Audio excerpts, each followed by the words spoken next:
physically. Napakaraming mag-asawa ang magkahiwalay dahil sa phenomenon ng pagtatrabaho sa iba't ibang malalayong lugar. Napakaraming uri ng pag-iisa at kalungkutan ang hinaharap ng marami.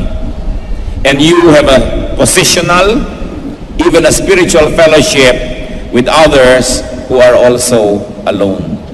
So yun pa lang siguro dapat na nating kuhanan ng lakas yun na hindi ka nag-iisa sa pagiging isa o sa iyong pag-iisa.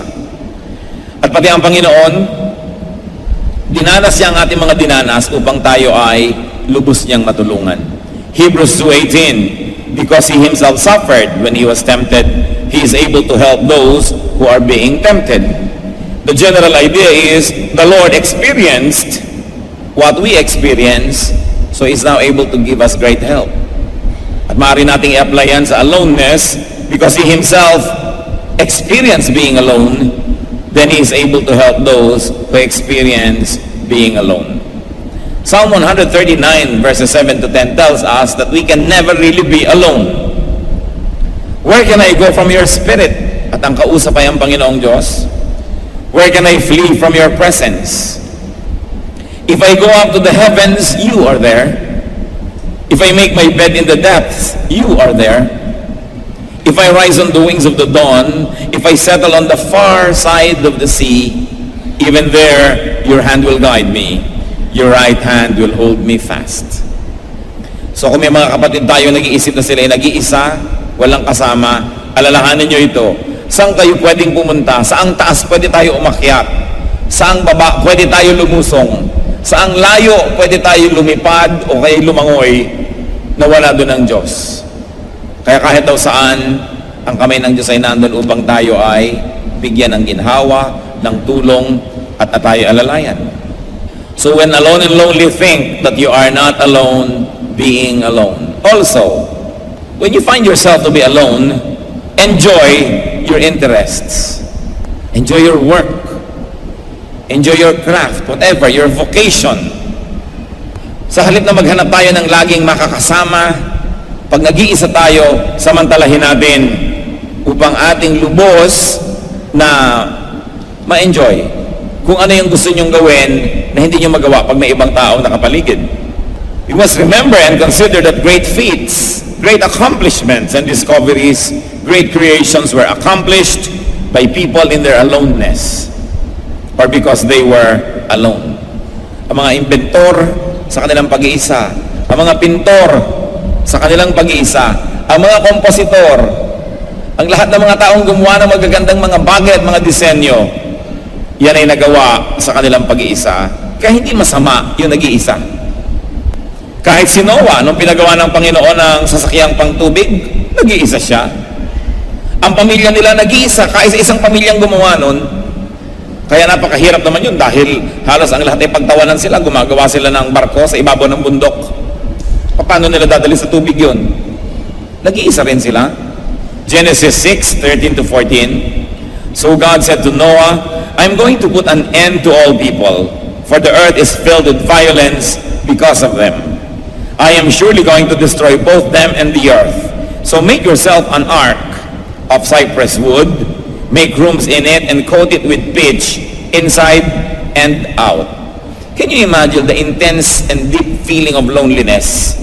Na sila lamang kaisa-isang gumagawa ng sasakyang pangtubig, at pagkatapos nung lumubog ang buong planeta sa tubig, sila lang kaisa-isang pamilya na natirang buhay.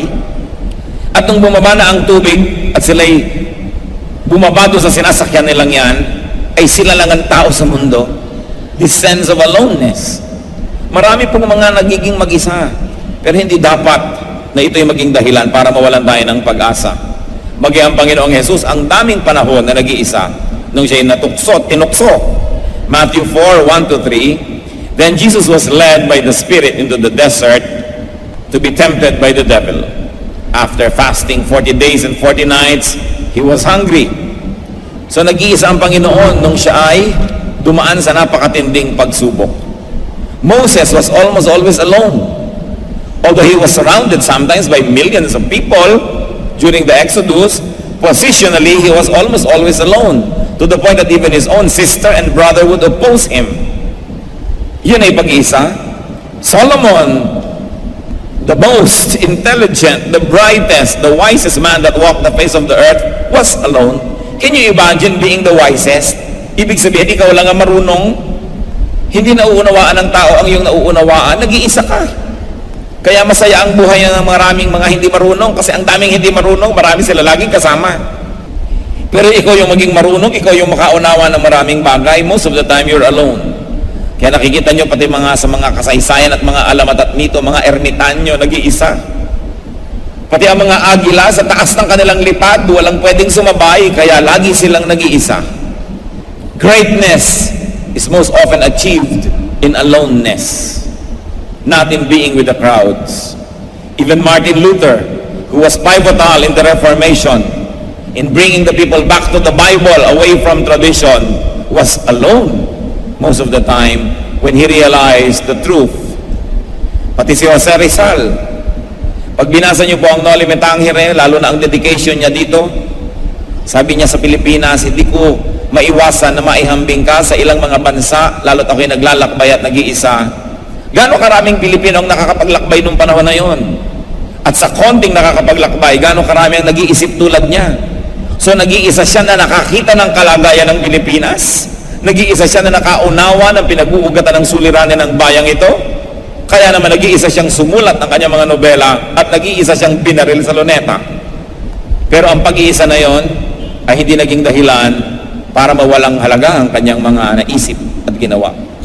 Si Andres Bonifacio, nag-iisa sa kanyang pangunguna sa katipunan at nag-iisa siya sa kanyang mga kalungkutan noong nagkagulo-gulo ang katipunan at siya ay binaril ng kapwa niya mga Pilipino sa Cavite. Alam natin na maraming mga kadakilaan ay nangyayari sa pag-iisa. So kung kayo man po'y nag-iisa, use aloneness to focus on and to work on your area of giftedness, your calling, and your devotion. And when you are alone, even when lonely, be sensitized, in fact, be resensitized to the feelings of people who are alone. Isa pa pong pagpapalayan, mga kapatid, kung tayo ay nag-iisa at nalulungkot, magiging matalas muli ang ating pakiramdam at nararamdaman muli natin ang nararamdaman noong mga nag-iisa sa buhay. At dahil dyan, magiging mas mabuti tayong tao, mas magiging mabait tayo, mas magiging mapagkalinga, sapagkat nararanasan natin ang nararanasan na hindi masarap at hindi maganda ng maraming tao. Pati ang Panginoon, sinamahan tayo sa ating mga pagdurusa at nang tayo ay lubos niyang matulungan. Hebrews 4:15, for we do not have a high priest who is unable to sympathize with our weaknesses, but we have one who has been tempted in every way, just as we are, yet was without sin. Nakikilahok ang Panginoon at nakikiisa sa ating mga suliranin nang lalo niya tayong matulungan. At sa atin din namang pagiging malungkot ko minsan sa ating pag-iisa, nakikilahok tayo at nakikisangkot sa kalungkutan ng marami at lalo tayong nagiging bagay na tumulong sa kanila. Lalo't lumampas na tayo sa ating mga sariling kalungkutan. Being alone and being lonely makes you more understanding and compassionate. It turns you into a better person. When alone and lonely, gain perspective.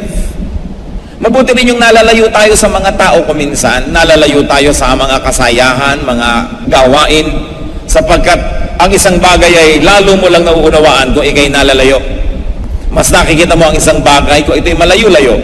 Subukan ninyong tingnan ang inyong palad ng pagkalapit-lapit. Yung malapit na malapit, hindi nyo yan makikita kung ano, pero pag inilayo-layo ninyo, tsaka nyo lang malalaman, ay kamay pala ito. Ano mang bagay na sobrang lapit, hindi nyo lubos na nakikita. Kaya kung sobra rin kayong malapit sa isang tao, hindi nyo na nakikita. Kaya kung sobra mong mahal ang anak mo, bulag na bulag ka na, lahat na ng mga kapintasan yan, ang tingin mo rin bulaklak. Kaya marami mga tao, hindi sila objective mag-isip. Pag may nakagalit ang anak nila, galit na rin sila dahil masyadong malapit ang kalooban nila, hindi nila nakikita from a distance, therefore they do not understand. Dapat lumayo ka doon sa kalabaw para malaman mong kalabaw yun, kasi kung nakadikit ang mata mo, hindi mo alam kung ano yun. Kaya kung ano man yung ating nakakagiliwan, namamahal, nasasarapan tayo, mabuting lumalayo din tayo na pag-iisip-isip natin kung ano talaga yon at nagkakaroon tayo na higit na karunungan para unawain kung ano ang dapat nating gawin sa ganung mga bagay. Take advantage of distance from others and from familiar situations. Do not always complain. Kaya nga tayo nagre-retreat, kung minsan nagka-camp, malayo-layo ka sa bahay mo, para mas ma-appreciate mo ang iyong tahanan. Pero kung yung mga kabataan ay nag-camp, tas ayaw na umuwi sa bahay nila, matapos mag-camp o mag-retreat, ibig sabihin siguro yung tahanan nila ay hindi nagbibigay ng mga kondisyon na masarap balikan. Kaya yung mga insecure lang naman ng mga boyfriend o girlfriend, ang ayaw humiwala yung boyfriend nila kahit isang araw dito ka, huwag kang aalis. Natatakot sila na baka makakita ng mas maganda, mas mabait, mas mahusay, di na sila balik-balikan. Pero kung alam mo na ibinibigay mo sa isang tao ang yung best mo, yung ang husay-husay mo, gusto mo nga lumaboy-laboy yan nang makakita ng lahat ng tao at maaalala ikaw pala ang pinakamahusay pa rin. Kaya yung lagi nalang nakapulupot at nakakapit, ibig sabihin nun, mayroong mga insecurity. Dapat may distance. Kahit mga magnobyo, ipinapayo ko bago magpakasal, have the test of distance. Ano yun? Bakit naman nung araw na hindi mo kilala yan, kayang-kaya mong mabuhay? Tapos ngayon, na lagi na lang kayo nagkikita at nag-uusap, sa loob ng isang oras, kailangan siya mag-text? Kulang ang buhay mo pag hindi. Sabi ko, baka nagiging habit nyo lang ang isa't isa. You know, habits that are learned can also be unlearned. So you might as well have the test of distance, because absence makes the heart grow fonder. Kung talagang mahal ka, habang napalayo, mas mamamahal ka. Absence is a great test. Sabi niya nga ng absence ay para lang daw yan na kandila. Parang hangin, kandila at apoy. Na ang absence, kung mahina ang pagmamahal, parang kandila na hinipan ng hangin, namatay agad. Pero kung malakas ang pagmamahal, parang apoy yan na malakas na habang hinihipan mo, lalong nagliliyab. Kaya huwag kayong matatakot sa absence. Kung nalimot kayo dahil 1 week kayo hindi nagkita, mabuting at nalaman nyo agad na malilimutan ka rin naman pala. Test yourselves. It's good to be lonely because you gain intelligence and you gain wisdom. Ang Panginoon madalas mag-isa. Luke 6:12-13. One of those days, Jesus went out to a mountainside to pray and spent the night praying to God. When morning came, he called his disciples to him and chose 12 of them, whom he also designated apostles. Magdamag na nalangin mag-isa ang Panginoon, matapos bago niya piliin ang kanyang mga disciples. It was this aloneness and detachment from everyone else that gave him the healthy distance to be able to choose well. Hindi ko alam kung bakit ang dami ngayong gino-glorify natin sobra, yung prayer rally, yung angaw-angaw, libo-libong tao magkikita-kita para mag-pray. Samantalang halos lahat ng modelo ng Panginoon sa New Testament was praying alone and praying quietly. Kung minsan yung mga prayer rally naman, hindi na prayer political rally na pala. Kung minsan naman yan prayer rally kunwari, pero yung pala only show of force para maraming taong dumating. Misuse of prayer, misuse of worship, yung pala may ibang paggagamitan. Kahit anong relihiyon, makikita nyo po, ginagamit nila kunwari ang panalangin sa pag-iipon ng maraming tao para ipakita lang kanilang mga political muscles. Kaya dapat tayong bumalik sa purity of prayer. At kung titingnan natin ating modelo ng Panginoon, bagamat meron naman mga group prayer sa New Testament din, yung model ng Panginoon mismo, halos laging prayer in aloneness. Concentrated talaga siya sa Panginoon. Kumisa naman yung mga tinatawag natin mga prayer rally, parang akala mo ay mga talumpati. Narito na ang isang VIP Christian number 1, maglilid sa prayer na ganito. Si VIP Christian number 2, maglilid sa ganito. Si VIP Christian number 3, maglilid sa ganito. Kumisan kung maraming VIP, 7 na ang nag-opening prayer. Para mapagbigyan ng lahat at umakyat ang lahat sa entablado. Sometimes, the beautiful ministry of prayer is prostituted. When people are impressed by crowds, or they like to impress the crowds. Kaya mahalaga po, pure yan. But we're going back to the issue of aloneness. When you are alone, consider it a very nice time to pray. Kung minsan nagkakasakit tayo, hindi tayo makaalis sa ating higaan ilang araw, Huwag kayong malungkot. Isipin ninyo, sasamantalahin ko ito para manalangin ng manalangin ng walang abala. Sasamantalahin ko ito upang mag-isip-isip, magbulay-bulay, at isipin kung ano ang kalagayan ko, ang kalagayan ng aking espiritu, ang pakikitungo ko sa aking kapwa, ang pakikitungo ko sa Diyos. Hindi kailangan laging pinupuno natin yung ating times of aloneness with entertainment. We have to relearn doing nothing once in a while. Because by doing nothing sometimes, we position ourselves to be able to do other great things. And when you are alone, don't be lonely. Enjoy yourself. We have to get reacquainted with ourselves. We have to befriend ourselves once again. Kailangan tayong muling makipagmabutihan sa ating sarili, muling makipagkaibigan sa ating sarili. Hindi kailangan malungkot ka dahil walang ibang tao. Muling makipagkaibigan sa ating sarili. Hindi kailangan malungkot ka dahil walang ibang tao, sapagkat ikaw man, maaari mong malasap ang kagandahan ng pakikitungo sa iyong sarili.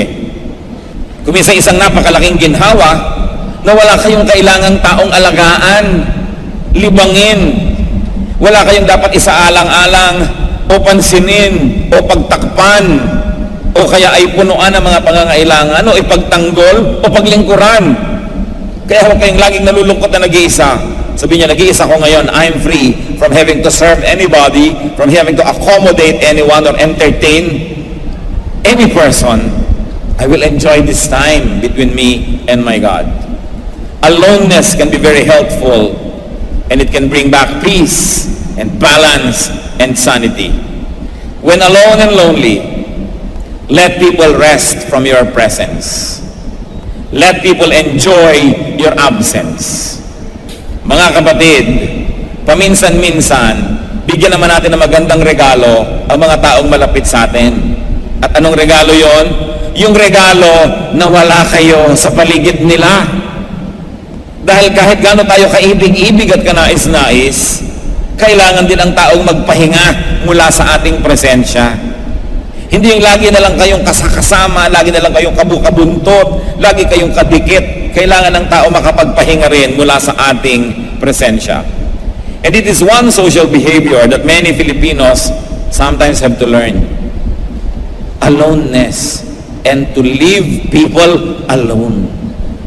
Kumisan kaya pala ang iinit na ng ulo ng mga tao, kaya pala mga aburido at mga bugnutin, hindi na nararanasang mag-isa man lang.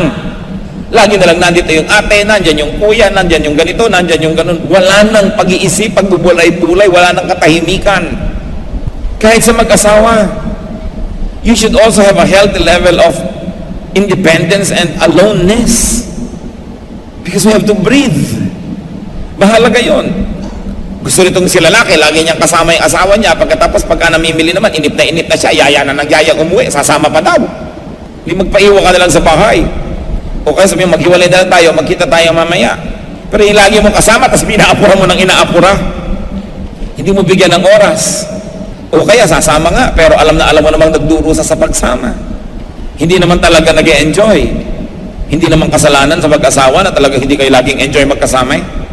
Merong lalaki ang hilig-hilig manood ng basketball, ayaw naman ng babae. So pinipilit, ito ka, manood tayo. So kung hindi naman nag-e-enjoy yung tao, so bigyan nyo ng space ang bawat isa. It's not bad to be alone. It is healthy to be alone at the right times. And one very special thing you can do when alone, enjoy God. Yun yata ang pinakamahalaga. Di ba pagka meron kayong mahal sa buhay, gusto nyo naman nagkakasarilinan kayo? Hindi yung laging may tao sa paligid. Gusto rin ng Diyos, makasarilinan tayo. Yung siya lang kausap natin, kaniig, kasama, fellowship with God. You can pray, meditate, worship, read the Bible. You can sing or dance with the Lord without interruption, without limitation. Gaano karami po sa inyo pag nag-worship, gusto nyong sumayaw, pero nahihiya kayo sa katabi nyo? O kaya masikip, o kaya walang lugar, ba't yun yung gawin mag-isa? You can close the door in your room and dance with the Lord, and it's an act of worship. Gusto nyong tulaan ng Panginoon? O gusto nyong basta't nandun at ine-enjoy nyo lang kanyang presensya o kanyang salita? Let God enjoy you. And although the Lord enjoys us as a corporate body, the Lord also likes a very personal relationship with us. Kaya ipinoprotect po natin yung ating personal time with the Lord. Hindi natin pinapapasok doon sa holy space na yon kahit sino pa mang mahal nating tao. Meron tayong exclusive relationship with God. And that's important. Kaya nga lagi kong ipinapaalala sa mag-asawa, Mrs. dapat number 2 ka lang. Mr. dapat number 2 ka lang. Dahil dapat ang number 1 ni Mrs. si Lord. At number 2 si Mr. Dapat number 1 ni Mr. si Lord. Number 2 niya si Mrs. At nakakatiyak tayo pagka si Lord ang number 1, number 2 man kayo, wala nang number 3. Wala nang number 4. Wala nang iba pang magulo. Kaya, bibigyan nyo rin ang inyong mahal sa buhay ng pagkakataon na makipagniig sa Panginoon nang hindi kayo nakasingit doon at nakasali. It must be very personal. Psalm 149 verse 4, for the Lord takes delight in His people, and we should give Him undivided attention. Let God enjoy your undivided attention. It is one thing to minister and serve people in the name of God, and it is one thing to personally minister to God. It is another to fellowship with people, and another to fellowship with the Lord personally. 1 Corinthians 7:35, I am saying this for your own good, not to restrict you, but that you may live in the right way, in undivided devotion to the Lord. So meron tayo dapat mga panahon ng undivided devotion. Psalm 86:11, teach me your way, O Lord, and I will walk in your truth. Give me an undivided heart, that I may fear your name. So meron talaga dapat nakareserba na para sa Panginoon lamang. Consider moments of aloneness as moments of rest. Then you will not feel so bad. As moments of reflection. Moments of fruitfulness or production. Moments of intensity. Kung ano man yung gusto nyong bigyan ng focus, you can be intense when you're alone. Moments of sensitivity. Kung minsan pag laging may tao sa paligid natin, nagiging manhid tayo. Pero pag nag-iisa tayo, marami tayong naaalala. Because loneliness remembers what happiness forgets. That's why there is a blessing in being lonely. Consider moments of aloneness as moments of fellowship with God and as moments of peace with yourself. Even temporary distance from loved ones can be very, very fruitful, even desirable. So brothers and sisters, when you feel alone, when you feel lonely, do not always avoid aloneness. Do not always escape from aloneness. Do not always feel aloneness with junk company and activity. Yung iba dahil lang nalulungkot, sabi nga nung kanta, let the devil take tomorrow, but tonight I need a friend. So hindi bali na nakuhanin ng demonyo ang bukas, basta ngayon may makasama lang ako. And some people will go to bed with the devil, huwag lang mapag-isa. Marami pong mga kasalanan, pagkakamali ang nalilikha pag ang tao ay nalulungkot at pinipilit niyang pasayahin ang sarili niya.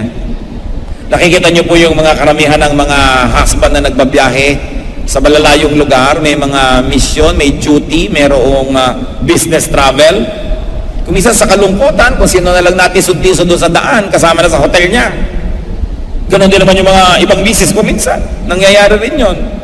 Ang mga kabataan, dahil nalulungkot, wala ang tatay, nasa abroad, wala ang nanay, nasa abroad, so kahit na lang kanino, sasama, alas 2 na ng umaga, nakakalat pa sa kalye, dahil ayaw malungkot. Nakakaimbento tuloy ng mga magagawang mga masama.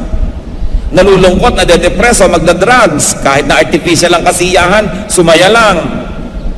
Iniwan ng mahal sa buhay, maglalasing, kukuha ng company mula sa alak, makikibarkada. Mga kapatid, makinig kayo.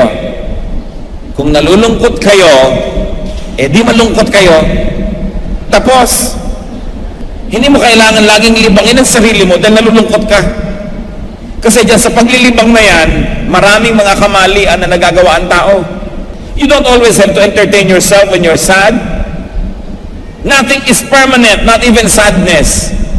Pagsasawaan ka rin ang lungkot na yan at lalayasan ka. Pero hindi mo yan kailangan laging takpan ng entertainment, kahit na wrong and evil company, para ka lang sumaya. Sa kalungkutan, sa paghahanap ng kahit konting ligaya, napapahamak ang maraming tao. 1 Corinthians 15:33, do not be misled. Bad company corrupts good character. Kahit gaano kahusay ang tao, sinisira siya ng mga masamang kasama. At hindi lang tao ang masamang kasama, drugs, alcohol, vices, anything that you use just to escape loneliness. And also, do not equate aloneness with loneliness. You may be alone, but you don't have to be lonely. Napag-usapan na natin yan. Maraming pwedeng gawin. Pag nag-iisa ang tao, pasalamat ka nga kung minsan nag-iisa ka, walang abala. Kahit naman mga ginang, pag nasa kalagitnaan ng trabaho nila sa bahayan, pag binuklat na yung mga cabinet at nag-umpisa na mag-ayos, ang panalangin, huwag mo nang umuwi ang asawa nila. Dahil hindi pa sila tapos. Mapuputol yung ginagawa nila pag bilang dumating. Hindi ibig sabihin hindi nila mahal yung asawa nila.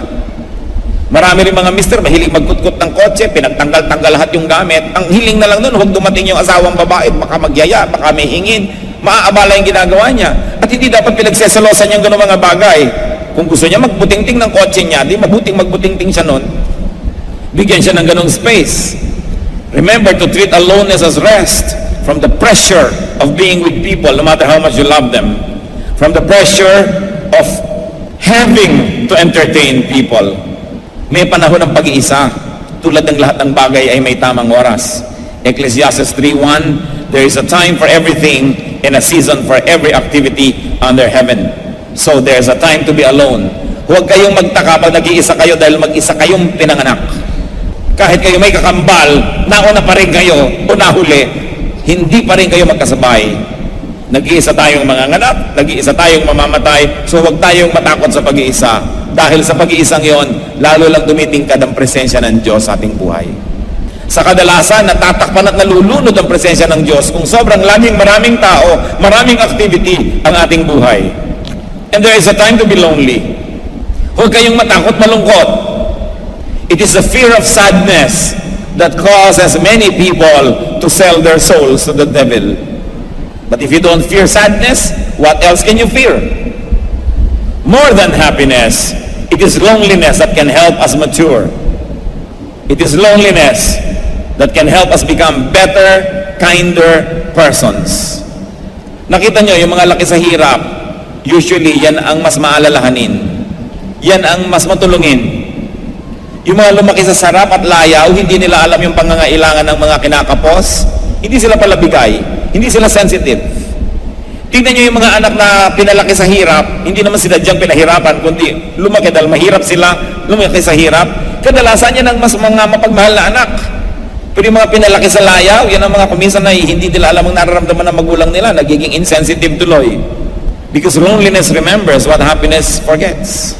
At sabi ni Solomon, pinakamatalinong tao sa balat ng lupa, sa Ecclesiastes 7:3, sorrow is better than laughter, because a sad face is good for the heart. Mas nakabubuti sa ating personalidad yung nakakaranas ng lungkot, sapagkat kung gagamitin natin yan sa mabuting paraan, yung ating mga karanasan, nagiging mas maunawain tayo sa mga tao, nagiging mas mabait tayo, dahil tayo may nakaranas na mga ilangan ng tulong ng kapwa. So kung nalulungkot, tandaan ninyo, anong sagot? Di malungkot. Yun ang sagot. Hindi mo kailangan maglibang. Nalulungkot ka pala, di malungkot ka. Tapos, aalis din yan, magsasawa din yan sa'yo. Pero huwag kang humanap ng kahit konting pagtingin. Yan ang problema sa sobrang matagal abroad. Nalulungkot, nangungulila kay misis o nagkakaroon ng ibang misis. Dahil nalulungkot. Kung hindi mo pala kayang malungkot at mawala sa gilid ng iyong misis, edi go home and plant kamote. Magbungkal kayo at magdildil kayo ng asin dahil hindi nyo pala kayang malungkot. Ngayon, kung kaya nyo, di gawin ninyo. In fact, dapat kayanin. Dahil lalong gumugulo ang buhay, bawat konting segundo ng lungkot na pinasaya sa maling paraan, maraming buwan at taon ang bayad niyan. Kaya, tatandaan nyo mga kapatid, ang mga Kristiyano, hindi dapat takot sa multo, at hindi dapat takot sa lungkot. Tatandaan nyo, kung nalulungkot, di malungkot, hindi ka magkakasala nun. Hindi mo ikamamatay ang lungkot. Hayaan mo siya. Si Lord din, sabi sa Isaiah 53:3, He was despised and rejected by men, a man of sorrows and familiar with suffering. Bakit sa palagay nyo napakabuti sa atin ng Panginoong Yesus?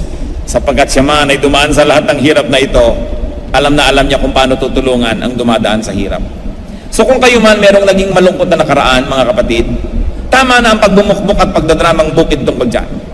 Kung nagkaroon kayo ng malungkot na kabataan, malungkot na childhood, malungkot na mga karanasan, alam nyo kung paano nyo mabibigyan ng luwalhati ang Diyos? Gamitin nyo ang inyong natutunan sa inyong lungkot para kayo maging mabuting tao, para maging matulungin sa mga nalulungkot at mga malulungkot pa. Hindi ko manalungkot kayo noon, gagantihan nyo ngayon ng mundo. Walang mangyayari noon.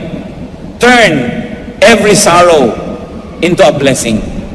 Turn every ugly thing in the past into a beautiful thing, because in the Lord, everything is made beautiful. Sa Panginoon, bawat peklat ay nagiging bulaklak. Bawat sugat ay nagiging tropeo. Kaya ano man ang ating nidanas noon, huwag na kayong magdadrama ngayon na nung araw malungkot ako, galit kayo kay ganun, dahil pinalungkot kayo. Alam nyo kung paano kayo magkakaroon ng benefit mula doon? Sabihin nyo lang, I'm going to learn from that experience. Hindi ko uulitin sa iba yung dinanas ko na hindi magandang trato ng iba, kaya ako lumungkot. At dahil alam ko ang nadadama ng nalulungkot, kaya ko ngayon natulungan, paglingkuran. I can minister to people who are sad. Then you are able to become an instrument of the Lord for blessing. If anyone is in Christ, he is a new creation. The old is gone, the new has come. And even the sad experiences of our past can be used to strengthen us. At sabi ni Solomon, sorrow is better than laughter, because a sad face is good for the heart. Yung laging nakangiting muka, baka walang laman ng puso. Lagi na lang tawa ng tawa, laging nalilibang, walang alam. Pero yung mga dumaranas ng kalungkutan, iba yung karunungan ang ating natututunan. Ano ba ang kalagayan natin? Tayo yumuko sa Panginoon at magbulay-bulay. Una, nais kong ipanalangin kung sino ang mga nalulungkot.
Nakakadaya yung lungkot, nakakapagpahina ng loob, nakakasira ng buhay.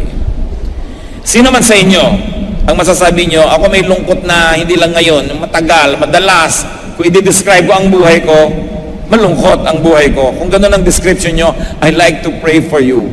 I like to pray for you. You stand up because we're going to pray. The Lord doesn't want you to be sad all the time. Gusto lang ng Panginoon, matututo tayo sa ating mga kalungkutan, pero hindi naman tayo nilikha ng Diyos para maging malungkot. Yumuko ang mga ibang hindi tumatayo at mananalangin tayo. At yung mga tumatayo naman, salamat sapagkat meron tayong Diyos na maaring humango sa atin sa kalungkutan. Salamat merong Diyos na parang doktor na pwede nating puntahan at sabihin natin, meron po akong karamdaman, nais kong magpagamot. Ang kalungkutan ay hindi dapat paraan ng pamumuhay, bagamat dumarating ito at maaari tayong magbenepisyo, pero hindi gusto ng Diyos that you will live a life of loneliness. Who else would like to stand and say, Lord, I like to be healed. I like to be touched by you. Gusto ko pong pagalingin niyo ako mula sa aking kalungkutan. Gusto ko po, Panginoon, na ang puso ko hipuin ninyo ng aking pag-iisa na ito. Ang feeling ko nag-iisa ko'y matapos. Kung meron pa po, tumayo pa kayo at lahat naman na nakayo ko, tutulungan niyo akong manalangin tayo para sa mga kapatid natin na merong kalungkutan na mahaba, malalim. Panginoong Diyos, hindi niyo po kami nilikha para palungkutin. Alam namin yun. Hindi namatay ang iyong anak na si Jesus para lamang magpamana sa amin ng lungkot, kundi siya'y nabuhay na muli upang sagipin kami sa lahat ng bagay na hindi mabuti. At ito, Panginoon, ang aming inilalapit ngayon. Alang-alang sa sakripisyo ng Panginoong Jesus. Hanguin niyo po ang mga kapatid na itong tumitindig at kinikilala na generally ay malungkot ang kanilang buhay. Hindi namin alam ang nagiging dahilan ng lungkot na ito, subalit alam nyo, walang lingid sa inyo. Pawiin niyo po ang lungkot na ito, ibukas niyo po ang isip ng mga kapatid, ang kanilang tainga at mata, na makita ang kagandahan ng buhay, na makita ang kabutihan ninyo, at ito, Panginoon, ang maging dahilan upang magkaroon ng pagbabagong loob tungkol dito sa kalungkutan. Kung ang dahilan ng kalungkutan nila, Panginoon, ng mga kapwa-tao, hanguin mo sila sa mga dahilan na ito. Kung ito ay kahinaan ng katawan, karamdaman o kahirapan, kayo pa rin ang nilalapitan namin. Hanguin mo ang mga kapatid. Kung ano man ang dahilan ng kalungkutan ito, maaaring pagkakalayo sa mahal sa buhay, maaaring may mahal sa buhay na sumakabilang buhay na at hindi na makakasama muli sa buhay na ito, ituro mo, Panginoon, na magkaroon ng comfort. Ituro mong matanggap ang katotohanan.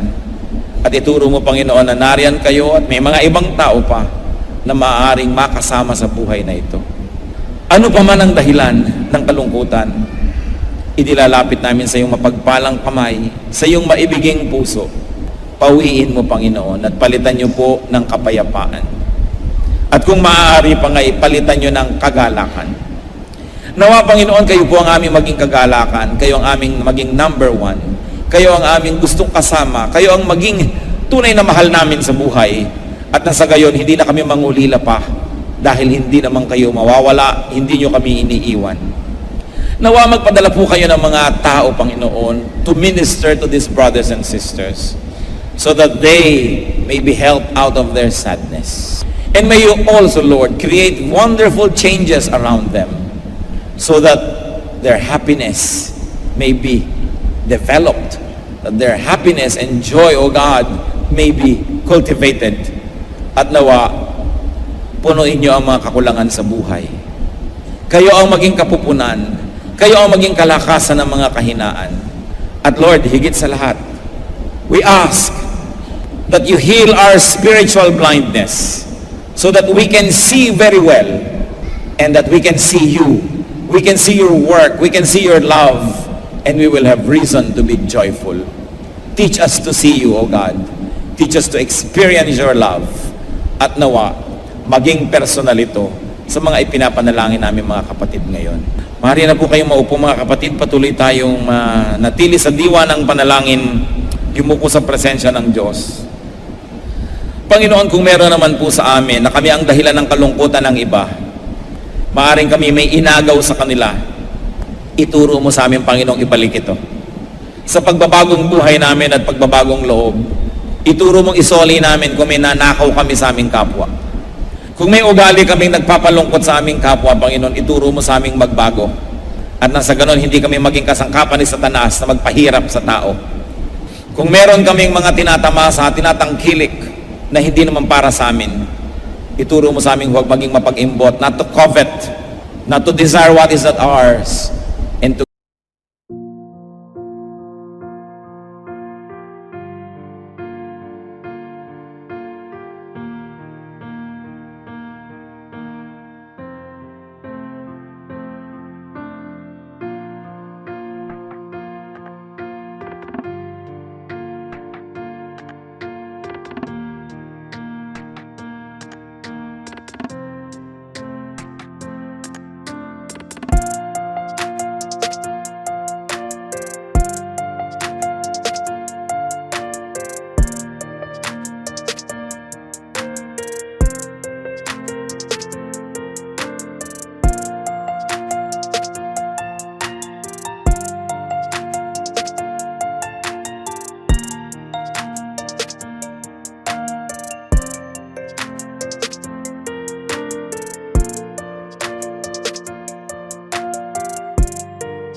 ng hirap ng loob ng aming kapwa.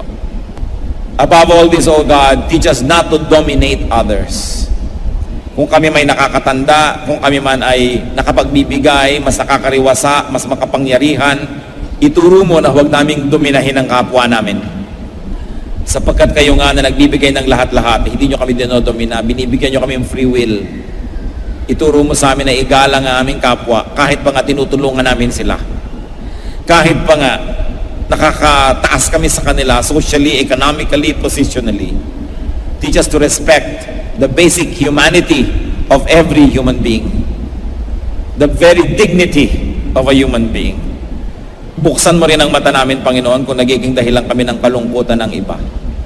At magbago kami ng aming mga pamamaraan. At nang sa gayon, Panginoon, tuloy-tuloyan namin kayo mabigyan ng luwalhati at maging pagpapala kami sa aming kapwa. Panginoong Diyos, salamat po sapagkat maging sa pag-iisa, pwede namin kayong makasama. Teach us, O God, to be creative with the use of our aloneness. And in times of loneliness, allow us to process our loneliness, to be intelligent and spiritual about it. Maunawaan namin kung merong mga dahilan na pwede namin bunutin at tanggalin at nang mawala ang kalungkutan. At kung hindi naman namin kayang baguhin, turuan mo kaming tanggapin ito ng may kapangyarihang nagmumula sa iyong Espiritu. Lord, we pray that we will be agents of happiness and joy and not of sorrow. At sa sino pa mga mahal namin sa buhay, Panginoon, na nga nalulungkot, turuan mo kami maging sensitive so we can minister to them.